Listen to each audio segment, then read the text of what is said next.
창세기 6장 8절부터 21절 말씀으로 절망 속에 피어나는 위로, 절망 속에 피어나는 위로라는 제목으로 하나님 말씀 증거하겠습니다. 창세기에서 노아의 홍수 이야기는 꽤 길게 언급된다고 볼 수 있습니다. 왜 이렇게 언급되고 있을까요? 그것은 우리에게 전달하고자 하는 하나님의 분명한 메시지가 있기 때문입니다. 노아의 홍수 사건은 성경 이야기 중에서 가장 유명한 이야기입니다. 이 노아의 홍수 사건은 하나님의 심판을 이야기하지만 동시에 구원을 이야기하고 있는 것입니다.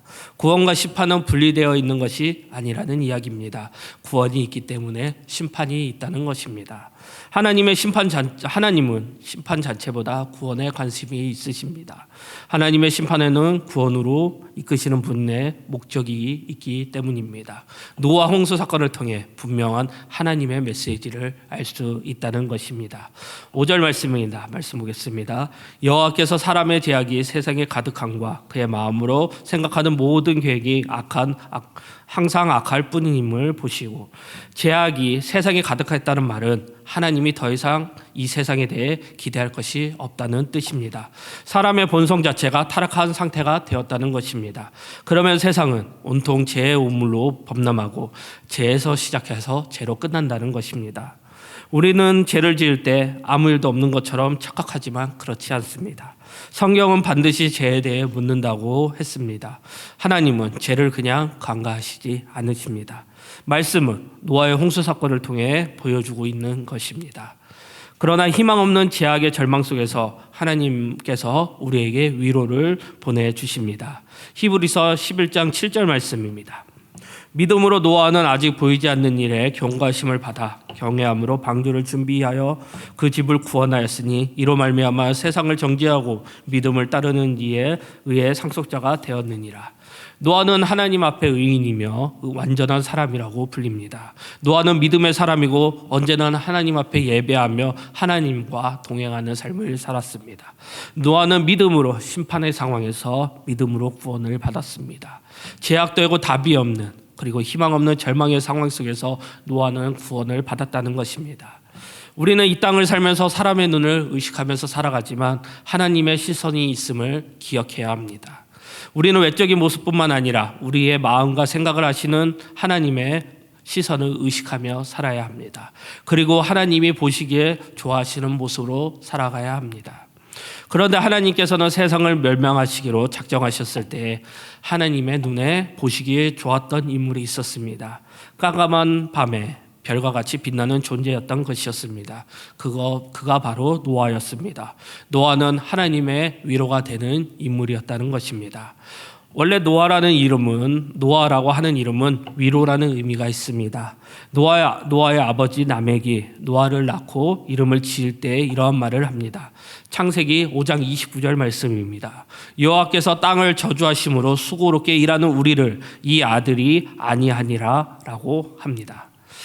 아담의 죄로 인해서 이 땅에서 노동하면서 수고하고 있는데 너가 우리의 위로가 된다라는 의미로 라멕은 아들의 이름을 노아라고 지은 것입니다. 그런데 노아는 아버지 라멕에도 위로가 될 뿐만 아니라 하나님께 위로가 되는 존재가 되었다는 것입니다. 세상을 물로 심판했을 때 하나님은 노아를 살려주시려고 노아를 통해서 다시 새로운 시대를 시작하려고 하십니다. 노아는 죄악으로 멸망난 시대에 은혜를 입었고 구원함을 받은 사람이라는 것입니다. 하나님께서도 우리에게 은혜를 주셨습니다. 희망 없는 절망 속에서 앞이 안 보이는 우리의 삶 속에서 우리에게 위로를 주셨습니다. 위로의 뜻을 가진 노아의 홍수 사건에서 하나님께서는 노아를 구원하여 주셨답니다. 우리도 마찬가지입니다. 하나님께서 은혜를 주시고 우리의 절망 속에서도 우리를 위로하시며 구원해 주신다는 것입니다. 오늘 말씀을 통해 우리는 죄악이 만연한 시대 가운데서 희망이 없는 절망의 상황 속에서 하나님께 은혜 받은 자로 이렇게 노아와 같이 믿음의 삶을 살아가는 자를 살펴보고자 합니다. 첫 번째, 하나님과 동행하는 자가 되어야 된다는 것입니다. 8절과 9절 말씀입니다. 말씀 보겠습니다. 그러나 노아는 여호와께 은혜를 입었더라. 이것이 노아의 조건이라. 노아는 의인이요 당대 완전한 자라. 그는 하나님과 동행하였으며. 9절에 노아는 의인이요 담대한 완전한 자라 그는 하나님과 동행하였으며, 동행이라는 단어가 중요합니다. 동행은 히브리어로 할라크라고 하고 뜻은 동행하다, 걷다, 살다라는 뜻이 있습니다. 노아는 하나님과 동행하였으며 함께 걸었으며 함께 살았다는 뜻입니다. 하나님과 함께 걸어간다는 것은 하나님과 살아가는 것입니다. 우리는 노아처럼 매일 일상에서 하나님과 동행하는 삶을 살아야 합니다. 노아가 하나님께 은혜 입은 것은 노아가 하나님과 동행했기 때문입니다. 9절에 의롭고 완전하다는 묘사는 사람에게 해당되는 말이 아닙니다. 하나님의 존재에서 묘사할 때만 쓰이는 표현입니다. 그래서 하나님은 불의가 없으신 의로운 분이시며 또한 완전한 분이십니다.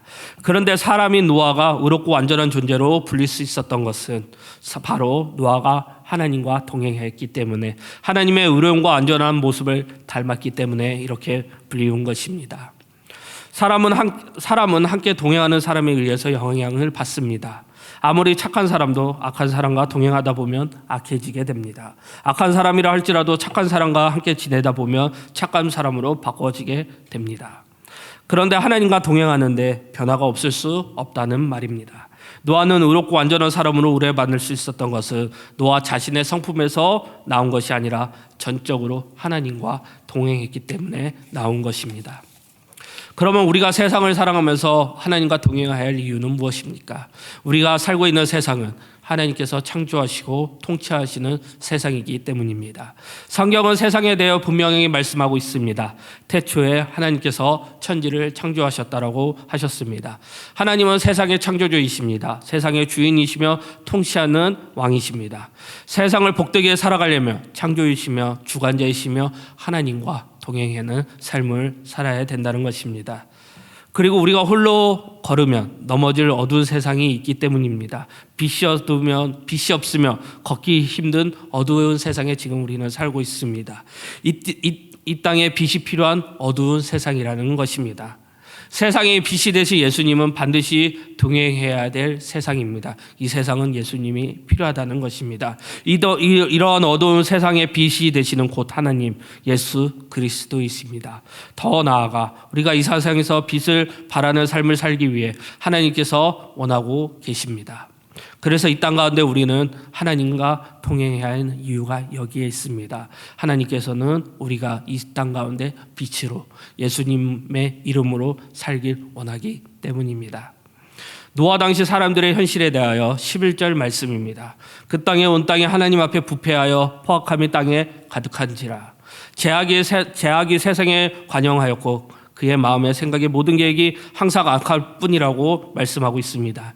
이는 사람들이 하나님의 법도를 무시하고 저마다 제 소견에 옳은 대로 행동하고 살았다는 것입니다. 사람이 제 마음대로 좋대로 행동하면 그 결과는 비극적으로밖에 될 수가 없습니다.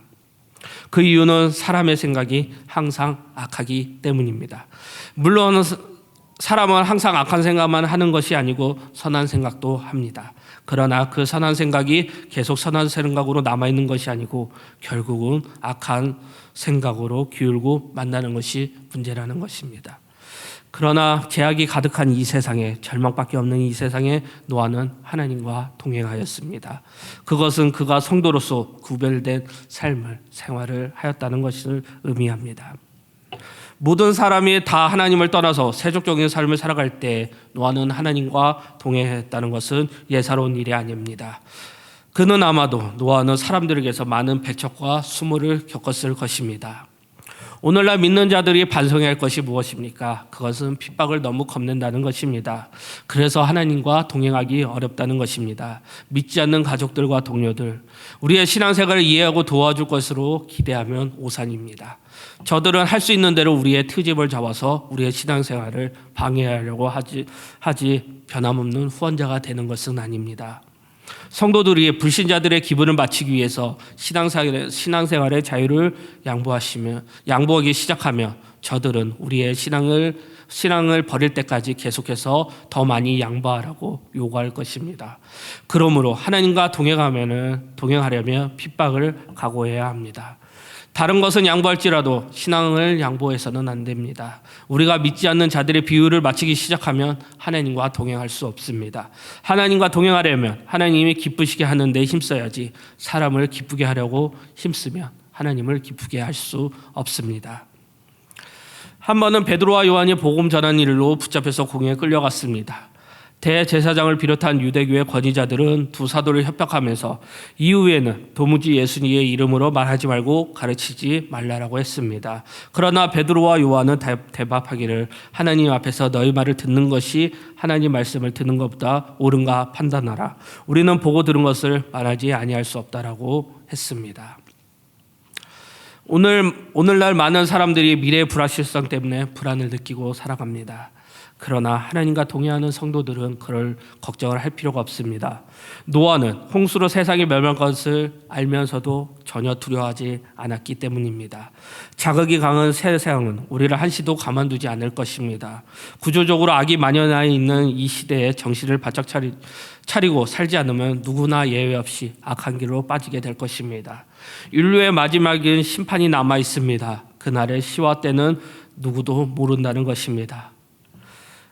우리가 하나님과 동행하지 않으면 우리는 마귀의 공격을 받을 수밖에 없습니다. 마귀가 노리고 있는 대상은 불신자가 아니라 하나님을 믿는 사람이라는 것을 기억하시기 바랍니다. 요즘 뉴스를 보면 많은 이단들이 언론에 많이 나오고 있습니다. 대중매체에서도 많은 이단들을 이해하고 있습니다. 그래서 하는 얘기가, 이단들은 이제 더 이상 믿지 않는 자들보다 이제 믿고 있는 성도들에게 접근하는 것이 답이다라고 이야기하고 있습니다. 그만큼 마귀는 노리는 사람이 하나님을 믿는 사람이지, 하나님을 믿지 않는 사람보다 더 강하게 핍박하며 고난을 주고 노리고 있다는 것입니다. 그런지 우리도 하나님과 동행함으로 노아처럼 하나님께 은혜를 입어 마귀와 세상을 이겨야 된다는 것입니다. 시편 118편 6절 7절 말씀입니다. 여호와는 내 편이시라, 내가 두려워하지 아니하니리. 사람이 내게 어찌할까? 여호와께서 내 편이 되사 나를 돕는 자들 중에 계시니 그러므로 나를 미워하는 자들에게 보응하시는 것을 내가 보리로다. 하나님께서는 내 편이시라고 이야기하고 있습니다. 성도들은 이 세상을 살아갈 때 관심 가져야 할 것은 하나님과 동행하고자 관심을 가져야 된다는 것입니다. 자녀들에게도 어떤 사람과 연결시켜주기보다는 하나님과 연결시켜 주어야 합니다. 하나님과 동행하는 사람으로 양육시켜야 됩니다. 후손들에게 물려줄 것은, 최고의 유산은 하나님과 동행하는 삶을 가르치는 것입니다. 그 당시에 어떤 사람도 하나님과 동행하는 것에 대해 관심 없을 때 노아만이 유일하게 하나님과 동행하는 것에 관심을 가졌고 은혜로 심판에서 절망 속에서 구원을 받게 되는 것입니다. 청교도들은 매일 예수 그리스도는 어제 죽으시고 예수 그리스도는 오늘 부활하시고 예수 그리스도는 내일 다시 온다는 신앙 고백을 했습니다. 자녀국에 있어서도 일상 속에 하나님과의 동행을 강조했습니다. 우리도 마찬가지입니다. 일상 속에 하나님과의 동행, 이것을 꼭 기억하시기 바랍니다. 제가 하나님과 동행하는 한 예를 들고자 합니다. 우연히 유튜브를 보다가 예전에 제가 많이 들었던 거라 그런지 노래 한 곡이 있더라고요. 윤복희 권사님의 여러분이라는 노래입니다. 저는 윤복희 권사님의 노래를 직접 들은 건 아니고요. 에일리 씨의 어느 프로그램에서 나온 노래와 나는 가수다, 임재범 씨가 부른 노래를 듣고 나서 이 노래가 이분의 노래고 이 노래의 사연을 알게 되었습니다. 이 노래의 사연은 무엇이냐? 대구로 공연을 가는 길에 교통사고를 당하고 후두암을 당하고 뮤지컬 공연에서 낙마사고, 이런 모든 삶 속에서 고난이 있었던 윤복희 권사님의 일이었습니다. 78년도에 과로로 열병이 나서 입원하고 있었을 때 옆방에 하용조 목사님이 입원하고 계셨다는 것입니다. 목사님께서 권사님에게 기도를 부탁하시고 그 기도 가운데 기도 내용으로 지은 노래라는 것입니다. 가사를 살펴보면, 내가 만약 괴로울 때면 내가 위로해 줄게. 너가 만약 서러울 때면 내가 눈물이 되리. 어두운 밤 험한 길 걸을 때 내가 너의 등불이 되리. 허전하고 쓸쓸할 때 내가 너의 덫이 되리라. 내가 만약 외로울 때면 누가 나를 위로해 주지? 바로 여러분. 이게 원래 기독교적인 노래입니다. 전도하고자 하는 노래인데요. 대중 매체에서 이거를 바로 직접적인 기독교 노래로 부를 수 없기 때문에 가사를 수정한 내용입니다. 여기에서 내가라는 것을 다 하나님으로 바꾸면 이 노래의 완성본이 되는 것입니다. 그리고 마지막에 여러분이 나를 위로해 주는 여러분은 바로 하나님이라는 것입니다. 여러분이 아니라. 다들 여러분의 간병을 입고 다들 그러는데 이것은 하나님입니다.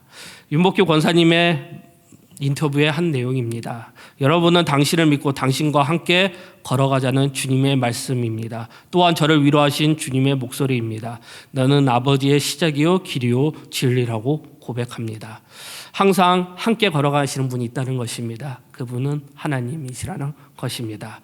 그리고 비전과 기도 제목이 무엇이냐 들으면 한 영혼을 찾아다니고 있는 지금의 제 걸음을 주님께서 끝까지 함께 해주시길 바란다는 것입니다. 한 가지 은혜로운 것은 이 노래를 불렀던 임재범 씨가 윤복희 권사님을 찾아와서 윤복희 권사님 믿는 하나님이 누구이냐 설명해 달라고, 나도 그 하나님이 믿고 싶다라고 고백했다고 합니다. 지금 우리 성도들이 보시고 하나님은 어떤 표정을 지시고 어떤 생각을 하고 계실까요? 하나님께서 우리와 동행하시는데 외로울 리가 만무합니다. 우리는 하나님께서 노아와 동행하시면서 120년 동안 방주를 지을 수 있도록 사람들의 방해와 위협부터 지켜주심을 알아야 합니다. 절망의 혼수 속에서 우리는 하나님과 동행해야 합니다. 하나님이 찾아와 주시고 하나님은 우리의 위로가 되시며 우리의 은혜 주시고 구원해 주실 것입니다. 우리는 하나님을 찾아야 하고 하나님만 바라봐야 합니다. 두 번째, 하나님의 말씀에 순종하는 자가 되어야 된다는 것입니다. 노아가 하나님께 은혜를 입은 것은 하나님의 말씀에 순종했기 때문입니다. 성경은 노아는 의인이요 당세에 완전한 자라 그가 하나님과 동행하셨다고 말씀합니다. 어떻게 이와 같은 평가를 받을 수 있을까요? 그것은 노아가 방주를 지은 것을 보면 알 수 있습니다. 하나님께서 노아에게 말씀같이 다음과 같이 말씀했습니다. 13절과 16절 말씀입니다. 하나님이 노아에게 이르시되 모든 혈육 있는 자의 포막함은 땅에 가득하므로 그 끝날이 나의 앞에 이르렀으니 내가 그들을 땅과 함께 멸하리라. 너는 고베르 나무로 나를 위하여 방주를 만들되 그 안에 칸들을 막고 역청을 그 앞에 칠하라. 내가 만들 방주를 이러하니 그 길이는 300규빗, 너비는 50규빗, 높이는 30규빗이라. 거기에 창을 내되 위에서는 한 규빗을 내고 그 문으로 옆으로 내고 상중하 3층으로 할지니라. 노아의 방주 설계 도면은 하나님의 말씀 통해 직접 그려주신 것입니다. 방주는 대략 길이는 134m, 높이는 22m, 넓이는 22m, 높이는 113에서 14m이고 무게는 14,000톤 정도 되는 어마어마한 크기였습니다. 재질은 고페르나무라는 편백나무의 종류이고 안팎으로 역청을 칠해 물이 새지 않도록 봉했습니다. 방주 안에는 방들과 칸막이를 만들었습니다. 이것은 아마 동물들을 분리하기 위한 것으로 보여지는 것입니다. 방주는 3층으로 구성되어 있는데 1, 2층은 동물들을 구분해서 넣고 아마 3층에는 노아 가족이 거주한 것으로 보입니다. 22절 말씀입니다. 말씀 보겠습니다. 노아가 그와 같이 하여 하나님이 자기에게 명하신 대로 다 준행하였더라. 노아가 그와 같이 하여 자기에게 명하신 대로 준행하였다고 했습니다. 이것이 바로 노아가 하나님께 인정받은 믿음이고 위로자 되신 것입니다. 노아의 믿음은 어떻게 나타났습니까? 노아의 믿음은 하나님 말씀에 대한 순종을 통해서 확인되었습니다. 노아의 순종은 어떤 순종입니까? 하나님이 지으라고 하신 방주를 짓는 순종입니다. 그런데 이 순종은 간단한 것이 아니었습니다. 노아의 홍수가 있기 전까지 한 번도 홍수나 기근이 온 적이 없었기 때문입니다. 노아는 오직 하나님의 말씀만 믿고 방주를 지은 것입니다. 하나님의 말씀에 대한 전적인 신뢰입니다. 그는 어떠한 징조, 환상을 본 것이 아닙니다. 오직 하나님의 말씀 그 한마디에 순종한 것입니다. 보이지 않았지만 본 것 같이 노아는 행동했습니다. 하나님께서 노아에게 홍수를 대비하여 거대한 방주를 지으라고 하는 것은 납득하기 쉽지 않을 것입니다. 사람들은 노아가 120년에 걸쳐서 큰 배를 짓는 것을 보고 바보짓을 한다고 비웃었을 것입니다. 아마 미친 사람처럼 취급한 사람들도 많을 것입니다. 믿음을 가지지 않는 사람에게 미친 짓을 보일 수 있는 것이 노아의 행동입니다. 믿음을 따라 살아간다는 것은 비참한 일입니다. 노아는 무려 120년 동안 방주를 지었습니다. 아마도 노아는 이 긴 시간 동안 왕따가 되었을 것입니다. 사람에 따라 어느 정도 뚝심이나 인간적인 배짱으로 견딜 수 있는 한계치가 있습니다. 그러나 조롱하는 것을 넘어 핍박까지 간다면 견디기 힘들 것입니다. 그런데 노아는 이런 환경 속에서 포기하지 않고 끝까지 버텨냈습니다. 이것이 바로 노아의 진짜 믿음, 우리의 믿음이 되어야 된다는 것입니다. 진짜 믿음은 끝까지 갑니다. 힘들다고 도중 하차하는 믿음은 진짜 믿음이 아닐지 모릅니다. 노아는 왕따와 같은 외로움과 고독에서 이겨냈습니다. 직장에서 일하는데 예수쟁이라고 힘들기도 하고 괴롭기도 할 수도 있습니다. 그래도 우리는 주일날 교회 오면 오직 함께 믿음의 길을 걸어 다니는 우리의 동료들이 있는 것이 힘이 되고 위로가 될 수도 있습니다. 공동체 안에 들어가면 함께 아픔을 나누며 서로의 기도하며 힘이 된다는 것입니다. 그러나 노아는 함께 나눌 동료가 없었다는 것입니다. 어느 시대에 깨어있던 사람들은 외롭다는 것입니다. 신약세의 바울도 외로운 길을 걸었고 종교시대의 마틴 루터도 마찬가지였습니다. 밀레의 수로 길을 걸어가는 사람들은 모두 외롭기로 결단해야 합니다. 하나님의 말씀을 진정으로 순종한다면 외로울 수밖에 없다는 것입니다. 우리는 세상에 뒤떨어지지 않으려고 애를 쓸 때가 많습니다. 그러나 우리는 세상에 뒤떨어진 것, 유행에 뒤떨어진 것을 두려워해서는 안 됩니다. 진짜 두려워해야 되는 것, 우리가 믿음이 뒤떨어지는 것, 하나님과 멀리하는 것, 그것을 두려워해야 하는 것입니다. 하나님의 말씀이 없고 들리지 않는 것을 두려워한다는 것입니다. 하나님의 말씀이 없는 것은 심판이고 절망이고 두려움이라는 것 꼭 기억하시기 바랍니다. 오늘날 많은 사람이 믿음에 대하여 오해하고 있습니다. 그저 마음속으로 하나님이 계신 것을 인정하고 예수 그리스도가 구세주인 것을 인정하는 것을 믿음의 전부라고 생각합니다. 그러나 그것은 믿음의 중요한 요소이긴 하지만 믿음의 전부는 아닙니다. 믿음은 우리가 마음으로 하나님을 믿는 것뿐만 아니라 한 단계 더 나아가서 적극적으로 하나님의 말씀대로 순종하며 살아가는 것을 포함합니다. 구원은 하나님과 그 아들 예수 그리스도를 믿을 뿐만 아니라 하나님의 말씀을 삶 가운데서 순종하는 것을 말합니다. 반면에 입으로 믿는다고 하면서 행함이 없는 것, 순종하지 않는 것은 죽은 믿음으로 하나님이 인정하지 않을 것입니다. 그런 점에서 오늘날의 그리스도인들은 노아를 본받아야 합니다. 우리는 악한 세상을 벗어나고 더욱더 영적으로 강건해져야 합니다. 믿지 않는 사람들의 비난에 너무나 민감하게 반응하다 보면 소신 있게 믿음 생활을 할 수 없고 순종할 수 없을 것입니다. 우리는 노아처럼 사람의 비난을 두려워하지 말고 하나님의 말씀대로 살아가야 합니다.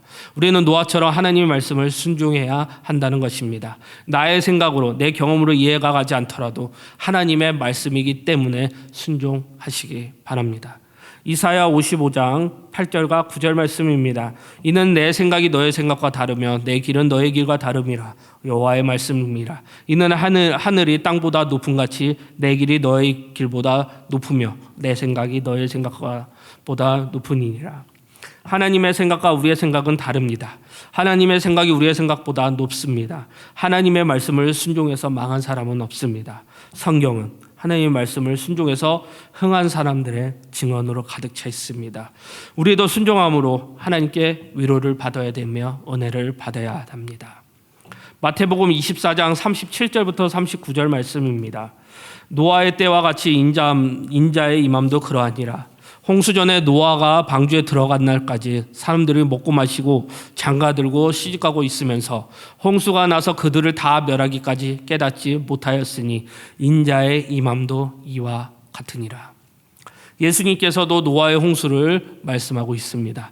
깨닫지 못하면 심판을 받고 깨달으면 구원을 받는다는 것입니다. 지금 우리가 살아가는 이 시대에 노아 때와 비교해 볼 때 더 했으면 더 했지 낫다고 볼 수 없습니다.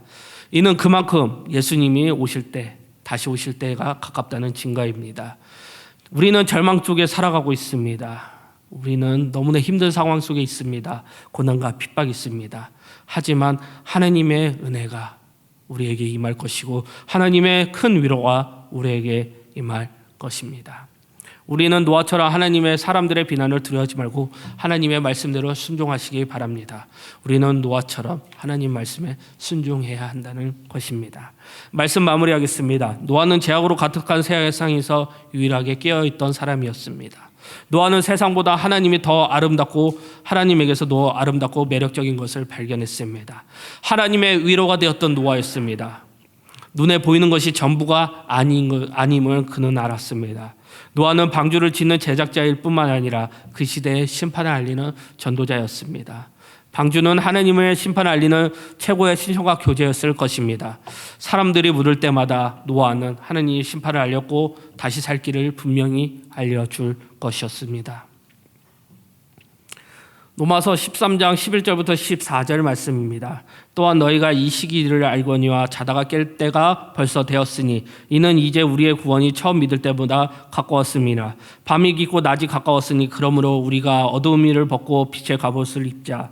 낮에는 같이 단정히 행하고 방탕하거나 술 취하지 말며 음란하거나 호색하지 말며 다투거나 시기하지 말고 오직 주 예수 그리스도의 옷을 입고 정욕을 위하여 육신의 일을 도모하지 말라. 마지막 때입니다. 하나님의 심판의 경고에 기울일 사람은 노아였습니다. 소돔과 고모라는 의인 10인이 없기 때문에 멸망했습니다. 무섭도록 세속화되어 있는 이 세상 속에서 영적으로 깨워 노아처럼 다시 오실 예수님을 맞이하는 그리스도의 신부가 되시기를 바랍니다. 하나님께서는 절망 속에서 우리에게 주시는 위로의 노아를 통해 알려주셨습니다. 노아는 믿음의 사람으로 하나님께 은혜를 입고 구원을 이룰 수 있는 것은 하나님과 동행하는 삶을 살았기 때문입니다. 그리고 하나님의 말씀을 들으면서 살았고 그 말씀대로 순종하였습니다. 정말 속에서 위로자 되신 하나님, 하나님의 구원에 이르기를 바라는 홍대세교회 성도님들이 되시기를 축복합니다. 그리고 예수 그리스도의 모든 은혜가 함께하기를 기도합니다. 다 함께 일어나셔서 동행 찬양하겠습니다.